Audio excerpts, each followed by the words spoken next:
नमस्कार, good evening, बहुत स्वागत है आप सबका। आप देख रहे हैं न्यूज डिकोड। आपके साथ में पुनीत पाठक हूं। खबरों का महाबुलेटिन न्यूज डिकोड, जिसमें खबरों की तह तक जाकर उनकी पूरी खबर लेते हैं, क्योंकि हर बड़ी खबर के पीछे छिपी है एक असल खबर। तो जरूर करते हैं आज का न्यूज डिकोड।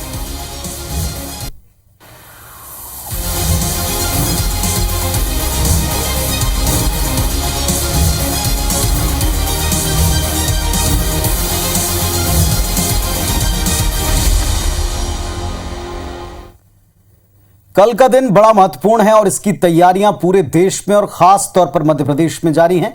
कल प्रधानमंत्री मोदी अपने बर्थडे के अवसर पर देश के दिल मध्य प्रदेश में आएंगे। मौका बड़ा खास है। 70 साल के बाद देश में चीतों की आमद होगी। उनके कदम भारतीय जमीन पर पड़ेंगे। नामीबिया से आ रहे 8 चीतों को कल प्रधानमंत्री मोदी बाड़े में छोड़ेंगे। कल यानी 17 सितंबर को कूनो नेशनल पार्क में पीएम मोदी 8 चीतों को उनके बाड़े में छोड़ेंगे। इससे पहले सुबह 6 बजे नामीबिया से विमान से आ रहे चीते ग्वालियर एयरपोर्ट पहुंचेंगे, जिनमें 3 मेल और 5 फीमेल चीते शामिल हैं। कल पीएम मोदी सुबह 11 बजे श्योपुर के कूनो नेशनल पार्क पहुंचेंगे। 11:05 पर 8 चीतों को उनके बाड़े में छोड़ेंगे। इसके बाद चीता मित्रों से पीएम मोदी संवाद करेंगे और फिर 11:30 बजे करहल में स्व सहायता समूह के कार्यक्रम में शिरकत भी करेंगे। माननीय प्रधानमंत्री जी यहाँ से ट्रांजिट में जाएंगे तो हमारे honourable HM minister in waiting और दूसरे डिग्निटरीज के साथ ऑनरेबल पीएम को रिसीव करेंगे। आपको बता दें, किसी भी मांसाहारी जीव को एक बार फिर बसाने की ये दुनिया में पहली पहल है। देश में 500 चीते होने पर इसे पूरी तरह से पुनर्व्यवस्थापन माना जाएगा। चीतों की सुरक्षा की लिहाज से चीतों की सुरक्षा की बात करें तो इन 8 चीतों को हाई फ्रीक्वेंसी रेडियो कॉलर्स पहनाए गए। रेडियो कॉलर से 8100 किलोमीटर दूर नामीबिया से नजर रखी जाएगी। 360 डिग्री घूमने वाले हाई रेजोल्यूशन थर्मल इमेज कैमरे भी हैं। 1.5 से 2 माह चीतों को क्वारंटाइन में रखा जाएगा और फिर उन्हें एक बड़े बाड़े में भेज दिया जाएगा। यानी साहब, कल से हम ये कह सकते हैं कि हमारे देश में भी चीते हैं, पर असली सवाल ये कि हमें दूसरे देश से चीता लाने की जरूरत पड़ी क्यों? कैसे विलुप्त हो गए हमारी जमीन से चीते? चलिए चीते से जुड़ी कुछ अहम जानकारी आप तक पहुंचाते हैं, डिकोड करते हैं। चीता शब्द संस्कृत के चित्राकू शब्द का अपभ्रंश है, जिसका अर्थ होता है धब्बेदार। इंसानों के लालच का शिकार हुआ है ये चीता। अपनी खूबसूरत और आकर्षक खाल की वजह से शुरू से शिकारियों के लिए यह बड़े आकर्षण का केंद्र रहा।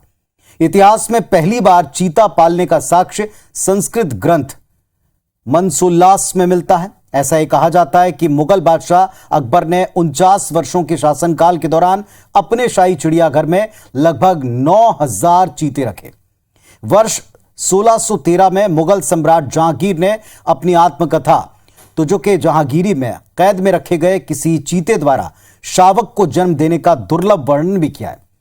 फिर साल 1951-52 में भारत सरकार ने चीते को विलुप्त मान लिया था, परंतु इसके बाद भी कोरिया और सरगुजा में चीतों के होने के कुछ प्रमाण सामने आए थे। चलिए, अब जो इतिहास है वो हमने आपको बताया, लेकिन एक इतिहास कल रचने वाला है। कल कूनो अभ्यारण्य चीतों से गुलजार हो जाएगा। ये पूरे देश के लिए एक गौरव की बात है, लेकिन राजनीति हर एक चीज को अपनी गिरफ्त में लेती है और कूनो भी इससे अछूता नहीं। देखें आप,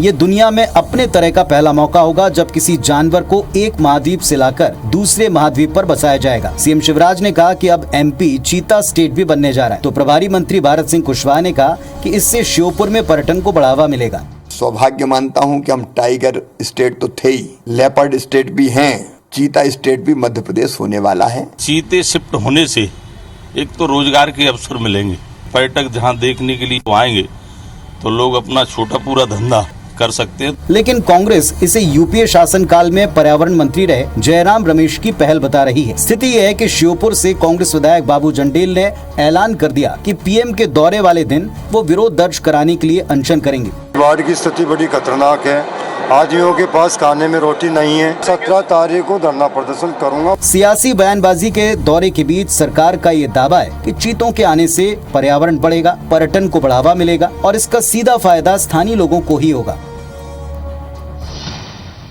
तो आपने देख लिया कि अब चीते आ रहे हैं और इसका श्रेय लेने की एक होड़ भी है और इससे जुड़े ऐसे मामले बिठाए जा रहे हैं जो इस इलाके की पुरानी समस्या है। सवाल ये उठता है कि चीतों को भारत लाने की प्रक्रिया कब कैसे शुरू हुई। चलिए हम बताते हैं, डिकोड करते हैं।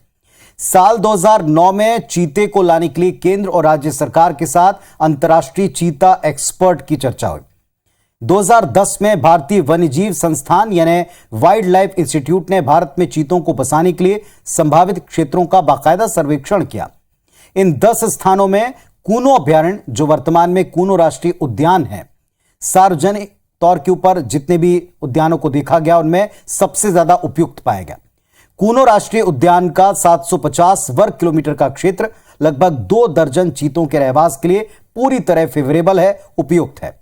इसके अतिरिक्त करीब 3000 वर्ग किलोमीटर वन क्षेत्र 2 जिलों श्योपुर और शिवपुरी में चीतों के विचरण के लिए पूरी तरह से सही पाया गया, उपयुक्त पाया गया। इसी साल जुलाई में चीतों के लिए नामीबिया के साथ सहमति पत्र यानी कि MOU पर हस्ताक्षर किए गए। यानी चीते को भारत लाने की प्रक्रिया 13 साल तक चली और अब इसका श्रेय किसको देना चाहिए या कौन इसका श्रेय लेने की कोशिश कर रहा है, यह जनता यानी आप बखूबी समझते हैं। चलिए, श्रेय अलग बात है, लेकिन अभी भी बसाहट से जुड़े कई चुनौतियां हैं जिनको लेकर एक्सपर्ट, जिन्हें चीता मित्र भी कहा जा रहा है, पूरी तरह से सतत निगरानी रखेंगे। निगरानी की भी 2 स्तर पर व्यवस्थाएं हैं और इन सब का पूरा ब्यौरा, सारी डिटेल आपको IBS 24 पर वक्त वक्त पर मिलते रहेंगे। वैसे छत्तीसगढ़ के मुख्यमंत्री भूपेश बघेल आज राहुल गांधी की भारत जोड़ो यात्रा में गए, शामिल हुए। केरल से वापस वो रायपुर आ चुके हैं। कई विषयों पर अपनी बात भी उन्होंने रखी। राहुल गांधी के नेतृत्व में चल रही कांग्रेस की भारत जोड़ो यात्रा फिलहाल केरल पहुंच चुकी है। शुक्रवार को इस यात्रा में एक बार फिर छत्तीसगढ़ के मुख्यमंत्री भूपेश बघेल शामिल हुए। सुबह 6:40 पर केरल के कोल्लम से यात्रा की शुरुआत हुई। सीएम भूपेश 13 किलोमीटर तक राहुल गांधी के साथ पदयात्रा करते रहे। शाम को रायपुर लौटने पर कहा कि यात्रा को अपार जन समर्थन मिल रहा है। हजारों हजार लोग सड़कों पर खड़े होकर राहुल गांधी जी का पालन कर रहे हैं। भारत जोड़ो अभियान में लोगों का समर्थन जबरदस्त, उसको सफलता मिल गई। छत्तीसगढ़ बीजेपी प्रदेश अध्यक्ष अरुण साव ने राहुल गांधी की भारत जोड़ो यात्रा पर तंज कसा है। राहुल गांधी जी को कांग्रेस जोड़ो अभियान चलाने की आवश्यकता है, जिस प्रकार से उनके नेता कांग्रेस पार्टी छोड़कर जा रहे हैं। हम सब मिलकर 2023 में कमल खिलाने के लिए काम करेंगे। कन्याकुमारी से शुरू हुई ये पदयात्रा कश्मीर में खत्म होगी। 3570 किलोमीटर लंबी पदयात्रा 150 दिन में पूरी होगी।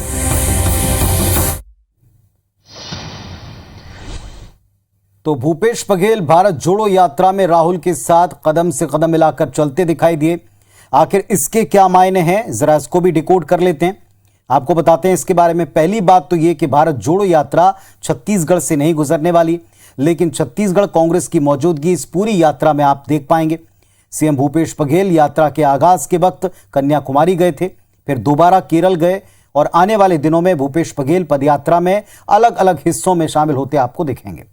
अब दूसरी बात, राहुल गांधी के साथ सीएम भूपेश जिस तरह से चल रहे थे, यह बात पूरी तरह यह साबित करती है कि सीएम भूपेश बघेल राहुल की कोर टीम का हिस्सा हैं। लगातार पार्टी के भीतर मुख्यमंत्री भूपेश बघेल का कद बढ़ रहा है, दिख रहा है। और इसकी बड़ी वजह छत्तीसगढ़ में कांग्रेस को जिस तरह भूपेश बघेल ने लीड किया है, कामयाबी से टिके हैं, कामयाबी से सरकार चला रहे हैं और केंद्र की तमाम योजना पर उनको भी घेरते हैं, यानी कांग्रेसी का दायित्व भी निभाते हैं। ये सारी बातें उनको कोर टीम का हिस्सा बनाने में काफी मददगार दिखती हैं। बात छत्तीसगढ़ की करेंगे। छत्तीसगढ़ में बीजेपी 15 साल सत्ता में रहने के बाद अब विपक्ष में है और अगले साल चुनाव है। बीजेपी को किसी भी कीमत पर सत्ता में वापसी करनी है और इसके लिए बीजेपी बदलाव के दौर से गुजर रही है, तैयारी कर रही है। बीजेपी प्रदेश अध्यक्ष अरुण साव इन दिनों बिलासपुर, रायगढ़ और सरगुजा के दौरे पर हैं। माना जा रहा है कि 2024 में लोकसभा चुनाव तक पार्टी को फुल टाइम देने वालों को भाजपा की नई टीम में जगह मिलेगी। सियासी हल्के में चर्चा है कि आने वाले दिनों में करीब 70% जिला अध्यक्ष बदले जा सकते हैं। ये कहा जा रहा है कि साव अपने दौरे के दौरान जिला अध्यक्ष पदों के लिए नए चेहरे तलाश रहे हैं। इधर बीजेपी का कहना है कि जो नई टीम तैयार होगी वो पार्टी के लक्ष्यों को हासिल करने में महत्वपूर्ण भूमिका निभाएगी। इसलिए बड़ी मजबूती और सजगता के साथ ऐसे कार्यकर्ताओं को प्राथमिकता के साथ सामने ला रहे हैं या जिम्मेदारी दे रहे हैं जो मजबूती के साथ संगठन के साथ खड़े हैं। बता दें आपको, बीजेपी महिला मोर्चा, एसटी, एससी, पिछड़ा वर्ग और अल्पसंख्यक मोर्चा में आने वाले दिनों में नए चेहरे दिख सकते हैं। इधर बीजेपी में इन बदलावों की बयार पर कांग्रेस कहती है कि उसे कोई फर्क नहीं पड़ेगा। प्रदेश अध्यक्ष बनता है, प्रदेश का दौरा करता है पहला बार, उनको माला पहनाने का शौक होता है। ये नया बात थोड़ी है, चाहे हमारा पार्टी का हो चाहे दूसरा पार्टी का, प्रदेश अध्यक्ष बनने के बाद उसको शौक भी लगता है घूमने का, उसका शौक पूरा होने दो। कह सकते हैं कि बीजेपी 2023 और 24 के लिए अभी से एड़ी चोटी का जोर लगा रही है। और बात छत्तीसगढ़ से जुड़ी है। छत्तीसगढ़ में घोषणा पत्र के वायदे को लेकर इस वक्त बीजेपी कांग्रेस आमने सामने है, एक लिस्ट बना रहे हैं और प्रत्येक क्षेत्र में उनको उठाकर जनता को याद दिलाएंगे कि विरोधियों ने कितने वायदे अधूरे छोड़े हैं।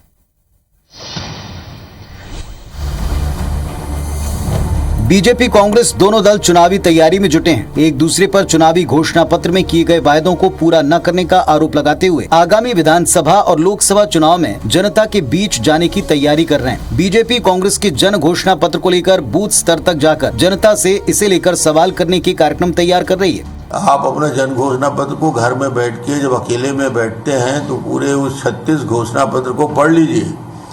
36 जन घोषणा पत्र में जो वादे किए थे उसको पढ़ लीजिए, उसका क्रियान्वयन करिए। इधर कांग्रेसी नेताओं का कहना है कि बीजेपी के नेताओं को मोदी जी से उनके घोषणा पत्र के बारे में सवाल पूछने का साहस करना चाहिए। हमारा जीएसटी का पैसा नहीं मिल रहा है, हमारा कोल सेस नहीं मिल रहा है, हमारा माइनिंग सेस नहीं मिल रहा है, हमारे आवास के पैसे नहीं आ रहे हैं, हमारे पीएमजीएसवाई के पैसे नहीं आ रहे हैं। तो ये सारे पैसों के लिए भी केंद्र सरकार के ऊपर दबाव बनाना चाहिए। देखना है चुनाव के समय दोनों पार्टी के नेता जनता के बीच इन सवालों का कैसे सामना करते हैं।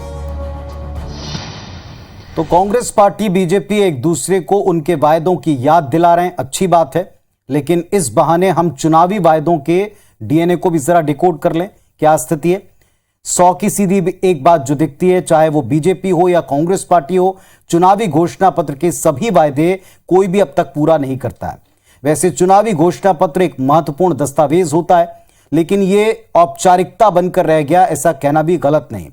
बात वायदे की चल रही है तो आपको यह भी याद दिला दें, प्रधानमंत्री मोदी ने देश के प्रत्येक नागरिक के खाते में 15 लाख के आने का वायदा किया था।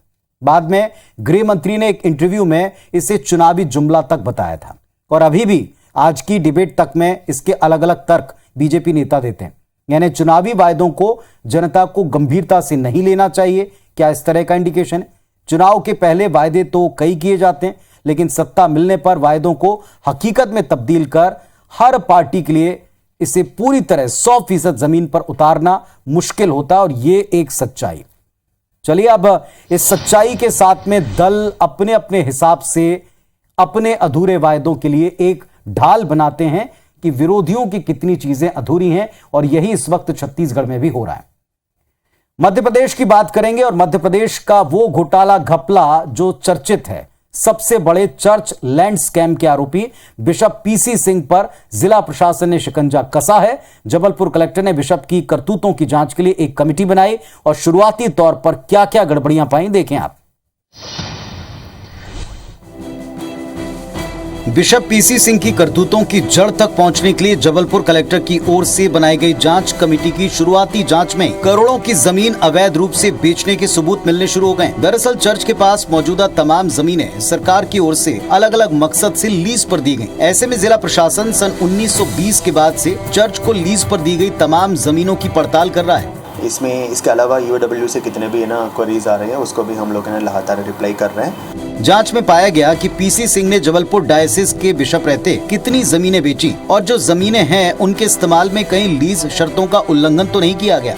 ऐसे ज़मीन है लीज हुआ है ट्रस्ट के नाम से, उनके लेकर हम लोग एग्जामिन कर रहे हैं। बात किस पर्पस के लिए ज़मीन दिया गया है, हम जांच करने के लिए एडीएम साहब को भी दिया गया। दरअसल चर्च को जमीनें धार्मिक और शैक्षणिक काम के मकसद से लीज पर दी गई, लेकिन कई जमीनों को बेच दिया गया, तो वहीं कई जमीनों पर अब कमर्शियल एक्टिविटीज जारी हैं। चलिए, तो ये तो अभी शुरुआती जांच है। इसमें ऐसा लगता है कि अगर ईमानदारी से जांच आगे बढ़ती गई तो ऐसे स्कैम का आंकड़ा भी बढ़ेगा और काली करतूतों का कच्चा चिट्ठा लंबा होता जाएगा और खुलेगा। एक दिलचस्प नजारा अब आपको दिखाएंगे। कोरोना नाम की महामारी पूरी मानव जाति के लिए एक बड़ा खतरा है, कोई शंका नहीं। अब सवाल ये उठता है कि क्या जानवरों को कोरोना हो सकता है? क्या जानवरों को भी कोरोना वैक्सीन लगानी चाहिए? आप सोचेंगे ऐसा हम क्यों पूछ रहे हैं, ऐसा क्यों पूछ रहे हैं, देखें आप।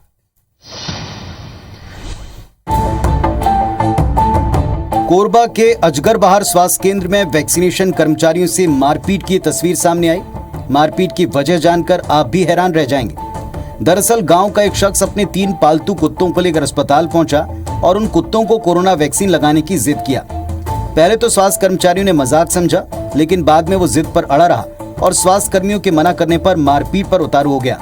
फिलहाल पुलिस इसकी जांच कर रही है। हमारे एक आरएचओ है, उनके साथ में भी गाली गलौज हुआ। फील्ड में जाते हैं तो कोई भी आदमी हम लोग को आसानी में और सस्ते में लेने के बाद में गाली गलौज करते हैं, उस समय हम बहुत मजबूर हो जाते हैं।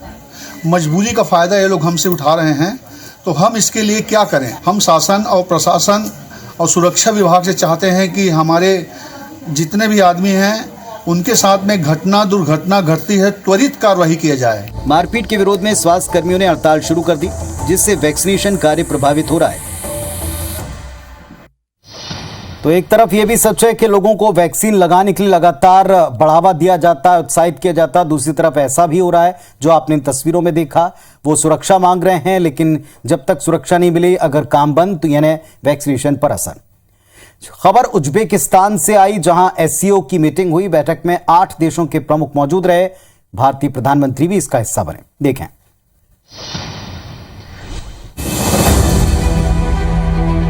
उज्बेकिस्तान के समरकंद में शंघाई कोऑपरेशन ऑर्गेनाइजेशन यानी एससीओ की बैठक हुई। इस दौरान एससीओ के सुधार और विस्तार, रीजनल सिक्योरिटी, सहयोग, कनेक्टिविटी को मजबूत करने और व्यापार को बढ़ावा देने पर चर्चा हुई। एससीओ मीट में 8 देशों के प्रमुख शामिल हुए, जिसमें से एक प्रधानमंत्री मोदी भी हैं। इस दौरान प्रधानमंत्री मोदी ने कहा कि इस साल भारत की अर्थव्यवस्था के 7.5% की दर से बढ़ने की उम्मीद है। मुझे खुशी है कि हमारी अर्थव्यवस्था दुनिया की सबसे बड़ी अर्थव्यवस्थाओं में से एक है। बता दें, प्रधानमंत्री मोदी ने आज रूस के राष्ट्रपति व्लादिमीर पुतिन, ईरान के राष्ट्रपति इब्राहिम रईसी और उज्बेकिस्तान के राष्ट्रपति शावकत मिर्जियोयेव के साथ द्विपक्षीय बैठक की, जिसके बाद शाम को पीएम मोदी वापस नई दिल्ली आ गए।